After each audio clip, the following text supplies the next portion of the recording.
Sun Wukong has 72 transformations, but earthly creatures number millions. Can 72 suffice? A reasonable guess is that each of Sun Wukong's transformations covers a broad category. As King of Hail said, all living things fall into 10 kinds: celestial, terrestrial, human, divine, ghostly, soft-shelled, scaled, furred, feathered insects. The first 5 are all immortal: celestial, earth, human, immortal, and ghost immortal.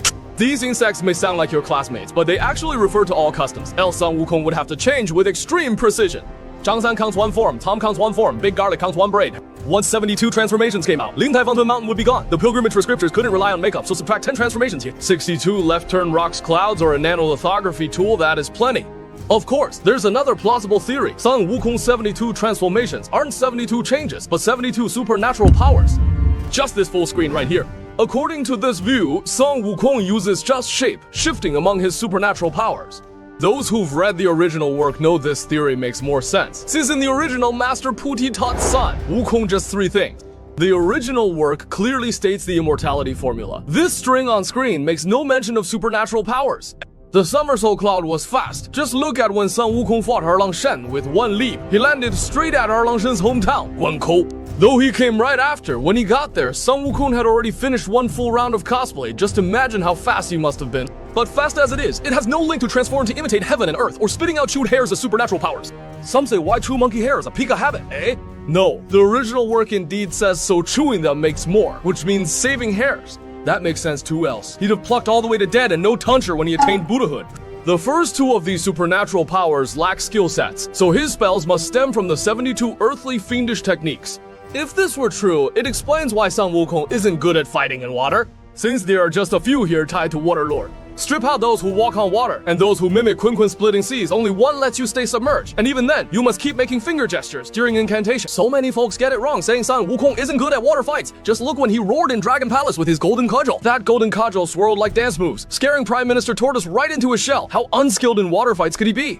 You've misread him per the original work. He chanted spells before diving into water. So don't be fooled by the flashy front. This hand has been performing a Taoist mudra all along. Just imagine, Sun Wukong so fearsome, with yellow hair and flapping hands chattering away. Wouldn't you fear him, Dragon King? Naughty monkey. So Sun Wukong is fated never to meet a water monkey. Some say why that's that. Even with the Sun Wukong's supernatural powers, one still needs to make finger gestures during incantation. When diving, there's no way around it. This is how ancient spells were passed down. Don't think in those zombie films they just slap a talisman on someone's head like a bill or check.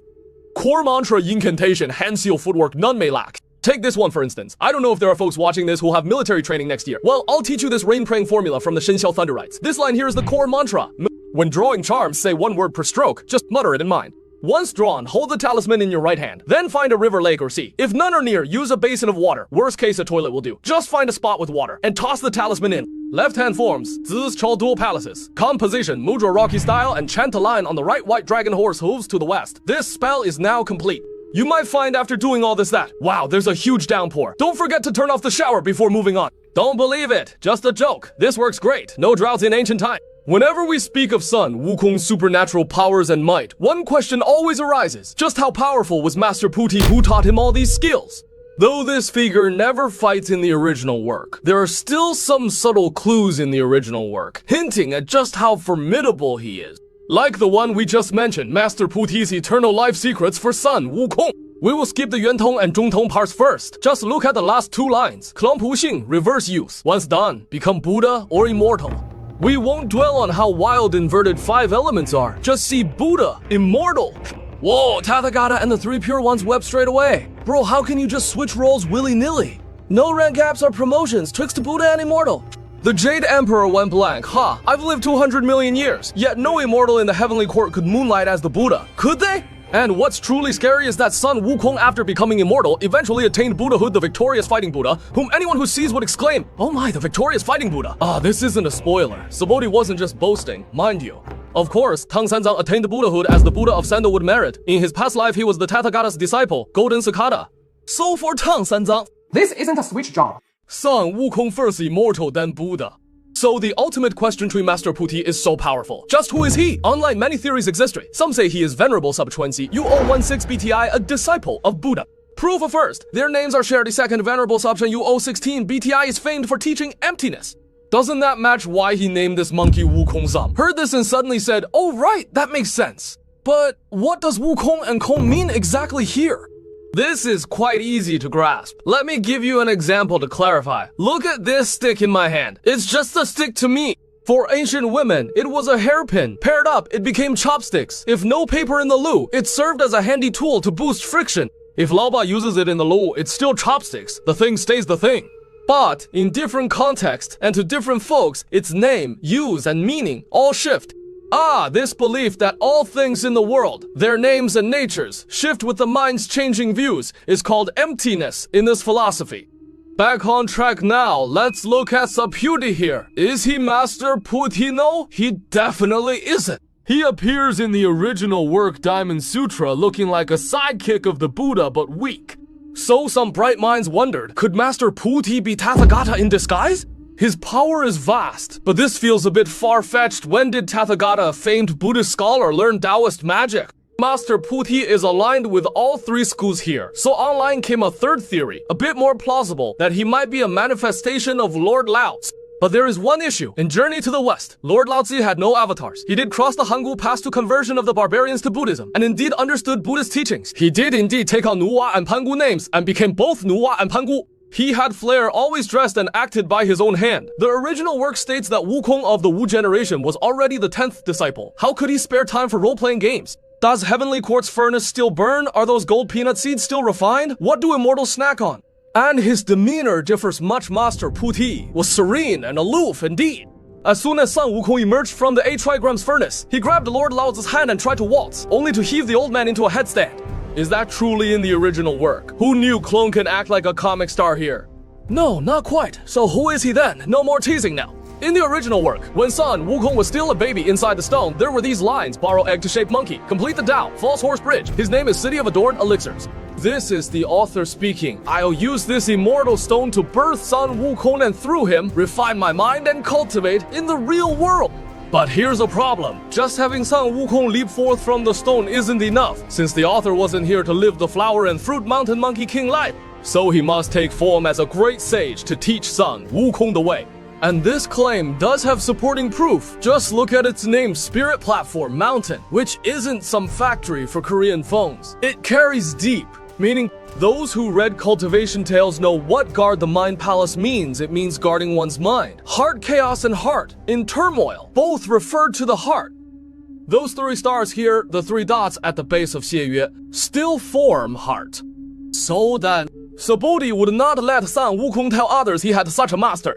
They never meant to tie into later plotlines at all. Only the author stepping in could achieve that. In ancient times, where lineage and one's master were prized so much, not a soul asked who his master was. So Bodhi had skewed everyone's perception. And within mere chapters, this monkey ate peaches to gain immortality, devoured golden elixir, and soared aloft in clouds. Within just a few chapters, his body and supernatural powers peaked. Only then could the author's desired mindset slowly build through cultivation. Of course, Patriarch Bodhi had no ties with later immortals. Not quite true, since he did leave Sun Wukong with a name. Did he not? This part is quite fun. In the original work, Chapter 6, Guanyin followed Tathagata's decree to Tang Dynasty to seek the pilgrimage for scriptures, retracing the journey along the way. First met Sandy. Oh, fine water beast. Your Dharma name is Sandy. Then met Pigsy. This pig is quite nice too. Your Dharma name Pigsy. You're of the Wu generation too. Just waiting here for the pilgrimage for scriptures to come and recruit you as big ear student. When it came to Wukong, this monkey is great. Just call him. Why does he already have a name? Why does this match what I have too? Guanyin was stunned then, and might have sensed faintly that behind Sun Wukong stood a peerless world-shaking figure. Indeed. Once Sun Wukong had spoken ahead, he saved a white dragon horse and transformed it into a steed. But a white dragon horse was pitied low rank, few scenes, and now even missed in the naming game. To make up for this Jiaoran Sun's regret, let's name him right here. Surely a Wu generation name. You're Jiaoran Sun and a dragon horse, so how about we call you Wu Emma? Does that sound quite super? Just a joke, this intro chat ran a tad long, so let me brief new viewers on the setup.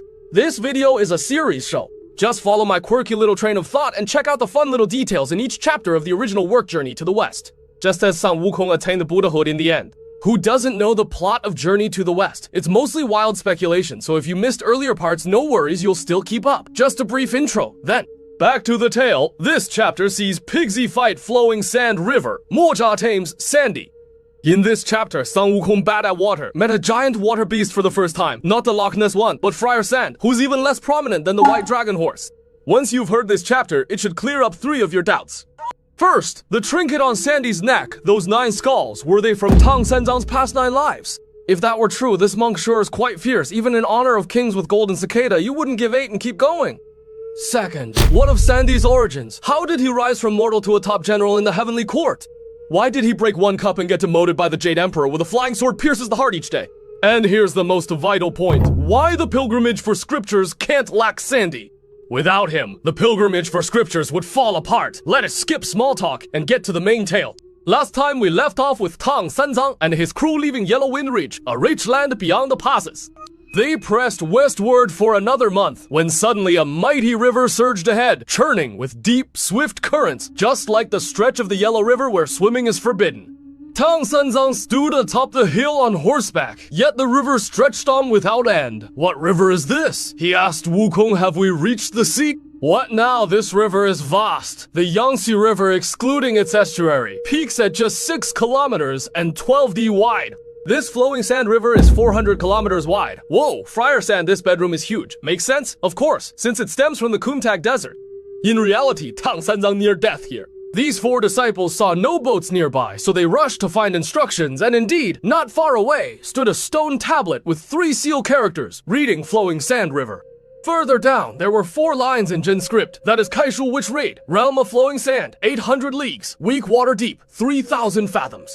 Goose feathers won't float, reed fluff sinks deep. No wonder no boats are here, this is weak water. We often hear folks say weak water 3,000 just one ladle fetches some. What's that mean?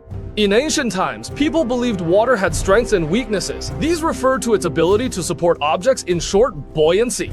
Strong buoyant waters earn fishermen thumbs up, just not in this video here.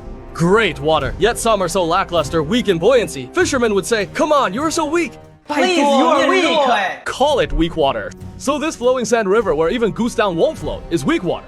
This stone tablet has one quite intriguing feature. Those 3 large characters flowing sand river are in seal script, a style tracing back to oracle bone inscriptions, and even small seal script dates to the Qin dynasty. These 4 lines in Kaishu date back to the Northern Wei era though, that was before Tang Sanzang's Tang dynasty. It came much later. And isn't this Sandy's chamber right here? So these 4 lines were likely penned by Sandy when he came here. If so, then we could tell just how long Friar Sand had been trapped here, while the monk and crew still read the instructions here. Yet low on this nearby stream, waves crashed like hills, surges rose like mountains. Suddenly, a giant demon burst forth. Friar Sand makes his debut. But at this point, before joining up, his look was somewhat outlandish, fiery red hair and tufts, 2 round eyes bright as lamps, and a face neither black nor green, but a deep indigo. Tang Sanzang Kou Kong! The last line I came up with myself, plus that skull necklace on his neck. Friar Sand strode ashore with a fringe flip. In the 86 version, Sandy's look doesn't match the original work. No creation of the gods too. Just that yin jiao bit. If you hung the beads on his neck, he had looked just like that. Have any of you noticed this perhaps? Those yaksha from the shrine, the Strange Tales demons, most ancient legends depict fiends with red hair and blue faces. This one wore a white cap like the Smurfs. Avatar wasn't around then. Why did demons all look like this? This look is classic Sino-foreign blend. The Yakshas and Rakshasas brought here with Buddha texts from India had black faces and red hair. When fused with China's green-faced demons, this iconic look emerged. Now this great demon stood by the shore with one eye. He saw a monster hunter and a monkey there, who flipped his fringe back. There was Tang Sanzang on the left, who said this looked tasty, and then swerved toward him in a gust. San Wukong does not eat meat, and when he saw the fiend rushing toward his master, he clutched Tang Sanzang and sprinted uphill. Tang Sanzang was startled too. What strange thing just came out? Aren't swimming bans in place? Frightened. Clung tight to Wukong, this isn't fanfiction. The original work says so. Pigsy, now realizing what was happening, dropped his pack and brandished his 9-tooth rake to charge forward. 9-tooth rake, demon subduing staff, both foes clash by the stream. This is Great Marshal Tempone. That is Rolling Curtain General, once met in Hall of Miraculous Mist, now clash with might and pride. Oh man, so these two had met up in heaven once. But this now isn't that then and there. These two have changed so much. One looks like Shemate, the other has a big pig head and went unspotted. They dueled for 20 rounds right here. Son, Wukong on shore, saw the clash was stale, and his urge to fight grew fierce. He couldn't resist, so he brandished his golden cudgel and joined in. Sandy over there was fighting Pigsy quite nicely. A steel rod came flying straight for his head, and for some reason a nursery rhyme popped into his mind. White dragon, horse, boar, tongue, monk west, 2 disciples trail behind. No good, I would be done for if I took that hit now. So he swiftly sidestepped and plunged headfirst into the water. Pigsy saw the water demon flee and fuming flung his rake to ground, then sat down and muttered, "Bro, monkey, we were fighting and I could tell my strength was fading fast. I would have caught him in a few moves, yet why did you scare him off like that?" San Wukong quickly smiled. My fault. My fault, I haven't fought in ages. Just a bit itchy with my hands. Sorry, brother. Pigsy said, since you called me brother, what more to say? Back to master? The two strode up to Tang Sanzang chatting merrily. Tang Sanzang was delighted to see them arrive with smiles, and San Wukong felt quite embarrassed and muttered, no. Tang Sanzang said, great sage, equal to heaven with your supernatural powers. Can't you defeat any demon? San Wukong quickly waved. If it's land or sky demons, then Pigsy and Sandy, when they come, I can just fight them off. But in the water, even Pigsy and Sandy, I still couldn't beat them. If I want to fight in water, I must chant the water avoiding spell, else I turn into tiny fish or shrimp. Indeed, I can't move freely in water at all. When Pigsy heard San Wukong say that, he perked up and said, hey, isn't this lucky?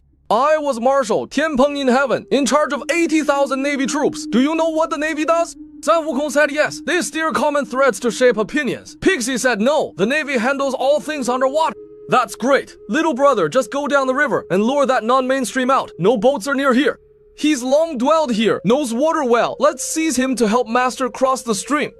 Pigsy said yes, then stripped off all his gear and left his shoes by the bank before diving into the river toward the depths. Just then, Sandy had nearly been slain by San Wukong. Back down below, he was gasping hard when he heard splashing sounds from above. He thought, in this water I fear you not, and drew his staff from his robe, rushing at Pigsy. But this clash was different from the prior fight. They'd already dueled once. So this time, Pigsy asked a few questions first. Which demon are you from? Why block us here, beast? Sandy perked up at that and said, don't talk nonsense. I was properly registered back then. Then he rattled off a long list on screen, even giving his full ID number outright. This verse contains quite a few intriguing bits. First, Sandy truly is a down-to-earth man, and here he meets someone who practices with sincerity. By his own account, he was a standout among mortals.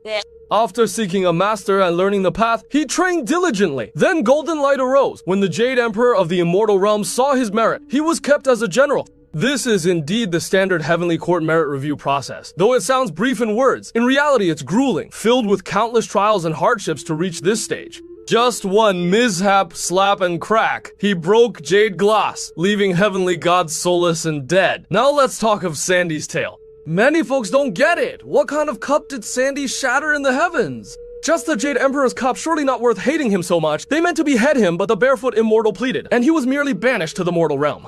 And every so often a flying sword pierces the heart. Was Jade Emperor too harsh? You'll see, Pigsy drunk harassed, Chen Ge just got a beating and was demoted. San Wukong's havoc in heaven was met with mere imprisonment. Ladies and gentlemen, this was a pure misunderstanding. The Jade Emperor handled it just fine. Sandy's mistake was indeed far worse than Pigsy's. Pigsy was said to have harassed Chen Ge while drunk, but Chen Ge wasn't some celestial immortal or fairy. She was just an ordinary palace maid under the star god. Chang'e is a nickname for these maids. The star god has many such Chang'e. And Pigsy was a true commander of 80,000 Navy troops. Such a vast rank gap meant he was at most just a general. If a general harassed a palace maid while drunk, in ancient times the gap in rank would mean just a beating for him, and that would be the end. Even if this maid had shown the slightest breach, they wouldn't have beaten her, just sent her home to reflect for a few days, and that was it. This was indeed a wrong against women, but in ancient feudal times, Pigsy was punished far more harshly than he should have been. They wanted to kill him not for flirting with Chen Ge, but because he used a loudspeaker to live flirt with her. In the original work, he howled so loud that all the celestial troops flocked over, shaming the Jade Emperor. Had he kept his voice down, he might still have stayed in heaven. What up, Sandy? Those who watched our previous videos know he didn't just smash cups and vessels from the feast. He smashed a ritual vessel akin to the Jian'ou Yonggu cup used in Qing Dynasty rites. There is proof. According to the history of Ming, when the emperor ascended the throne or during grand ceremonies, Jinshi generals bore the ritual vessels. And when San Wukong stole the peaches, didn't he trick the barefoot immortal? He said this year the rites changed venue, fooled even the barefoot immortal right out of his wits. Doesn't that all match up? The Peach Banquet is one of the Heavenly Court's grandest feasts, with rites held before the meal. This rehearsal rite aligns closely with our heaven worship ceremony. And in front of all the immortals from the three realms, you shattered the most sacred ritual vessel right before everyone. What would you call that? At best, this counts as grave disrespect. At worst, it's deliberate sabotage. By Tong Code and statutes of Great Ming, one would be beheaded outright. So Sandy was just demoted to mortal lands. His punishment was quite lenient. This was thanks to Barefoot Immortal's plea, else White Dragon Horse would have turned west, leaving just 2 disciples. Some say that's wrong. Wasn't San Wukong's havoc in heaven worst? Just cram him there, done. This one is even simpler. Those who ask might have just forgotten. As soon as Sun Wukong was captured by Erlang Shen, he was tied to the demon subduing pillar and beheaded, axed, lightning struck and fire roasted on the spot. But wasn't this monkey supposed to be immortal with no other choice left? They just sealed him there? So now you know why Sandy broke the crystal goblet. Let's go back to Sandy's earlier lines. These two lines are quite curious when full. I rest here when hungry. I dive waves to seek food. Woodcutter meets doom. Old fisherman sees me perish. That seems odd, right? We can grasp the woodcutter, but flowing sand river can't even goose feathers float there.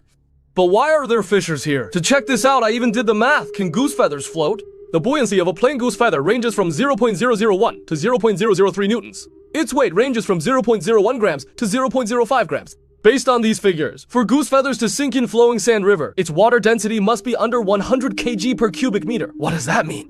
Ordinary water has a density of 1000 kg per cubic meter. This fisherman wants to float on flowing sand river, else his boat must be made of aerogel, or he himself must be an inflatable doll. Of course, there's another plausible explanation. The flowing sand river isn't weak in buoyancy, it's just full of mud and sand. Then goose feathers and such would just be swept down by the mud and sand below. But then there's a new problem. The necklace Sandy wears around his neck wouldn't be hand polished. It'd be machine brushed, and thus wouldn't be worth much. The last line is fun. No need to score in the course, just hold still. No fresh sauce. This is not about Sandy loving noodles. Fresh sauce is a fermented meat sauce from ancient China. Was not the meat quite tough to begin with? Once fermented, much softer. I've posted the recipe here. Feel free to try it if you wish, though skip the fermentation to avoid mold. And what's more, if you use pork, then what you make is Sandy's version after all. Isn't Pigsy a pig too? Skip ahead. Once they chatted, the two kept fighting from the depths right up to the waves. Just as the pair stood by the shore, Sun Wukong could not hold back and rushed in with his staff, scaring Sandy off once more, like a berserker. This time, Pigsy was furious and lashed out with the worst words, calling Protector of the Horses, "This reckless monkey, couldn't you wait till I led him ashore before fighting?" Perhaps Sun Wukong felt a bit awkward indeed, so he just stood there with a forced smile, not even arguing, just saying, "No shouting, no shouting, let his return to master." The pair then told Tang Sanzang what had happened. Wukong sensed the awkward air and said he'd go fetch some vegetarian fare, then vanished in a somersault. Soon after, he returned with a purple gold alms bowl and gave the vegetarian meal to Tang Sanzang. Tang Sanzang, holding this bowl, brightened up and said, "Ah, Wukong, we are outsiders and don't know. Let's ask the folks nearby, like the family you got alms from." Sun Wukong chuckled and said, "Master, this family lives 7,000 li away. I doubt they know of the flowing sand river." Pigsy was still fuming here, and when Sun Wukong said that, he snapped right back. "Forget it, just more hot air. 5 or 7,000 miles. How could you possibly go and come back so fast?" Sun Wukong said, "How could you know my waist isn't just for show? Just twist a bit, and 10,000 miles are nothing." Pigsy rolled his eyes and said, "Bro, you're so strong. Why not just fly master across the river, on your back?" Sun Wukong rolled his eyes and said, "Can't you ride the clouds? Why not carry master across?" Then Pigsy explained what many others had wondered. Master's flesh and bone? How could I carry him? As the old saying goes, immortals move mount high as light as seeds, yet mortals bind the mortal world. Sun Wukong chuckled and said, "There is a way indeed. When demons tried to seize master each time, didn't they just whirl him away with wind? I know this wind summoning skill, yet master must roam lands afar to train and break free from the sea of bitterness." So folks, though Sun Wukong is indeed quite hasty, he is truly wise indeed. Tang Sanzang hasn't found his evolution sheet yet, but Sun Wukong brought answers to class. The 3 disciples had their vegetarian meal, then found a spot by the shore to rest. The night passed quietly till dawn. The master and his pupils held a morning meeting. Tang Sanzang said, "All right, Wukong so eager, why not you take the lead today?" Sun Wukong quickly smiled. "Dear Pigsy, I was hasty twice before. This time I will stay calm, lead him far from the shore, then I will strike."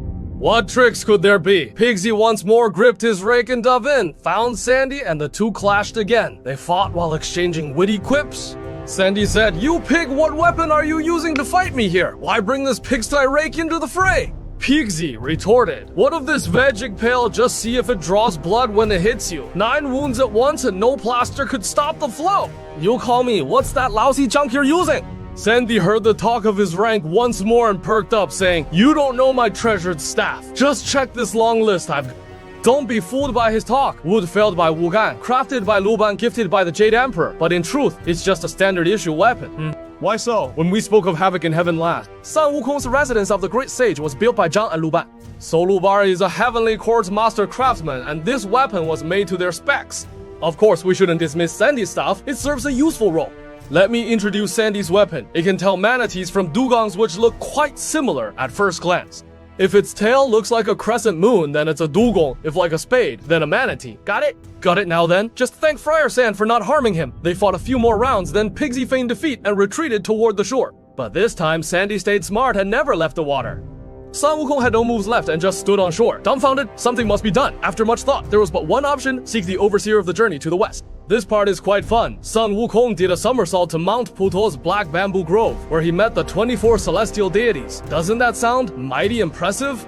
They are indeed mighty, for their names are Brahma, Vishnu, Shiva, and Sakra. Yes, the chief gods of Indian mythology. So this cultural spread is quite intriguing. Buddhism came from India here, and as it evolved, their chief deities became just gatekeepers for Guanyin. Once the tale was told, the on-duty devas passed it in, opened the gate, and let them in. Bodhisattva and Dragon Girl were just admiring flowers by the lotus pond. You know what the lotus pond is? That king of inspiration later on. His mallet, there is a bud of lotus still closed in this pool. So you see, Avalokiteshvara is quite formidable, son. Wukong surely knows this, especially since this time he came to ask for help. So this time he was most humble, devout, and bowed in earnest worship. He cut to the chase and told the Bodhisattva. Bodhisattva said, "Small matter, Moksha, go with this monkey. Summon Moksha the Wanderer." Son Wukong came to Flowing Sand River. This spot is quite intriguing. In Journey to the West, Li Jing has three sons, Jinzha, Nezha, and Mozha. Why the name shift here? Since this one stays with Avalokiteshvara, he's a merged character hybrid. He merged the second son of the pagoda, bearing Heavenly King from the comprehensive collection of the search for divinities, Monk Moksha and the Moksha Pilgrim, into one entity. So they chose Mozha, name folks know well. Moya came from creation of the gods, perhaps due to the author's obsessive tweaking. But creation of the gods is just a journey to the West fanfic, so stick mainly to the latter. Now Wukong and Mozha arrived at Flowing Sand River. They first went to Tripitaka and reassured Tang Sanzang, saying, "Do not worry, the one in the water has already been tamed by the Bodhisattva. Just a few words from me and he'll lay down arms and yield with courtesy." Tang Sanzang said, "Fine then, go!" Mordecai called out to Sandy from the waters. Sandy had met him before and knew he was one of Avalokiteshvara's men, so he bowed right away. Once this side explained the matter to Sandy first. "The Bodhisattva has now fulfilled your wish. Look, the monk on shore is Tang Sanzang, whom you must guard. Return to the group at once." Sandy shook his head. "No, I won't. There's a monkey on the shore with that mighty iron rod. I dare not go. I just said how strong he is." "No worries. She tamed him too. He's Tang Sanzang's disciple. The stronger he is, the easier for you." Hurry then. Friar Sand, upon hearing this, stowed his staff, waded ashore, knelt before Tang Sanzang, drew his monk's knife, and shaved off his shamade hair. There stood our familiar Friar Sand at last. But Pixie had just fought with him for ages, so he still taunted him. "You lily-livered wretch, once Bodhisattva enlightened you. Why didn't you say so sooner?" Sandy rolled his eyes. "We fought many rounds, didn't I? I recited my ID for you. Did you mention the pilgrimage for scriptures once?" Pixie thought, aye, he had changed robes and paid his respects indeed. Tang Sanzang saw that he truly looked like a monk. After all, he was the curtain-raising general, a close attendant to the king, not necessarily handsome, but surely dignified, so at least he had a majestic and solemn appearance. Tang Sanzang said, "Since you carry monk-like grace, let me give you a nickname. I will call you Friar Sand." That's how he got this nickname. Tang Sanzang saw the disciple had accepted gifts. Should we cross the river now? He shot a glance at Mozha as if to ask, "How do I cross riding Sandy seems unseemly." Mozha chuckled here and said the Bodhisattva had planned this, then pulled out a treasure ship. He asked Sandy for those 9 skull heads and placed them aboard the boat. Don't those skulls have traits? This wasn't stated, but we mentioned in chapter 6 why Sandy has this small favorite. Because though he devoured many here, only these 9 skulls floated atop the Flowing Sand River and never sank, so he collected them out of curiosity. These now serve as floaters. Flip one aboard and you get a perk, Tang Sanzang said on the boat while the 4 flew nearby to guard him as they crossed the river. Now we can address the second question folks have. Are these 9 skulls Tang Sanzang's 9 past lives? Many top bloggers online say no, and they have proof to back it. First, the text names 9 scripture seekers, not Tang Sanzang second. His past life was Golden Cicada. How could he have 9 past lives on pilgrimage for scriptures? Think now, could there be a possibility here? Tang Sanzang's first 9 lives were all devoted to the pilgrimage for scriptures. When his 9th life ended, his spirit moved the Tathagata, who then took him as a disciple, then named Golden Cicada. Then in his 10th life, he was reborn to carry out this mission. Doesn't that make sense? And in ancient times, 9 was a lucky number. Tang Sanzang using his 9 past lives to save this one makes sense too. And most importantly, the claim that these 9 skulls are Tang Sanzang's past 9 lives is well supported. That is in Journey to the West, the 100-chapter version, as well as the tale of the procurement of scriptures by the Tripitaka master of the Great Tang and the Yuanzhar play Journey to the West, which all have clear records of this. The Da Tang Sanzang Qujing Shihua states that Sandy ate Tang Sanzang twice. In Journey to the West, Sandy had a bigger appetite. The text states Tang Sanzang's 9 lives were all devoured by him. The next time you chat with classmates about this, you can confidently tell them that Sandy's relic pendant is Tang Sanzang's first 9 lives. Now just one final question remains. Why is Sandy absolutely essential to the pilgrimage for scriptures team? Just look at this verse. After Sandy joined the group, 5 elements align with heaven's truth. He knows his old master from before, refines the base into the wondrous, discerns good and evil to find the root. The key line here is 5 elements align with pure heaven. We always say 4 disciples, but the white dragon horse is more than just a steed, it's a true dragon. The pilgrimage for scriptures had 5, as in Wujing all along. That line about saving the master doesn't mean they were role-playing odd SM games. Rescue the master refers to original true nature in Taoist internal alchemy. Think of it as perfection. So for the pilgrimage for scriptures, all 5 disciples are needed, though the Wujing assignments may differ from what you expect. San Wukong is metal, the original work calls him Jingong Pigsy, is wood called Momo Friar, Sandy's earth. This isn't about being out of date, it refers to his hardworking loyal nature. Isn't his dharma name. Xuanzang Xuan indeed means water. White dragon horse is fire, so just how detailed is Journey to the West? The master and his pupils indeed embody Wuxing cycles. Gold conquers wood, so San Wukong dominates Pigsy, leaving him speechless each time. Wood beats earth, Pigsy dominates Sandy. When has Sandy made a call near Pigsy? When Tang Sanzang Santang San Wukong away, Sandy tried to reason but to no avail. Those later clashes we won't detail further. Such scenes can be found in the original work. The 4 passed flowing sand river and took the main road. They reached the land, yet lo, a tall peak barred the way. This mountain seemed most grand from afar. As the text says, this mountain is Mount Wanshou, and within it lies Wuzhuang Temple. Now things will get lively. Next chapter, Mount Wanshou's immortal hosts old friends, while Wuzhuang Temple's monk steals ginseng. We'll see what happens next. Alright, I'm Dayou. Welcome to today's cyber journey to the west. See you next time.